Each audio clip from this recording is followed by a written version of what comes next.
ခေကြီးကမကောင်းဘူးဟိုကြောင်းရဒီကြောင်းရပြေးပါလွှားရပုံရဘုန်းကြီးတို့ငယ်စဉ်ဘဝကဆိုလို့ရှိရင်ဒုတိယကမ္ဘာစစ်ကြီးဖြစ်လာတဲ့အချိန်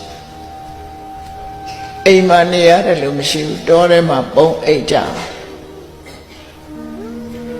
ဒီထက်တပြားတိုက်သေးတယ်နော်ညခွေးဟောင်ရင်ကြောက်နေရကိုယ်ရင်ကိုမအေးရဘူးခွေးဟောင်လို့ရှင်ကြောက်နေရတဲ့ခေ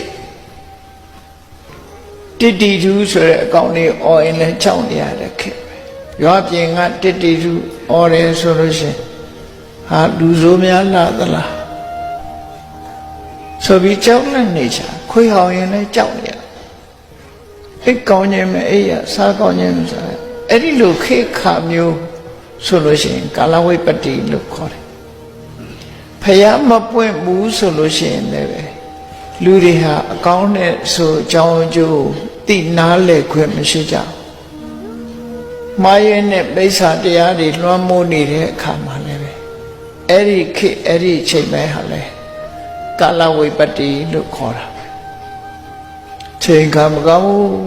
လမ်းကြောင်းဖြောင့်မှတ်ဖို့မရနိုင်ဘူး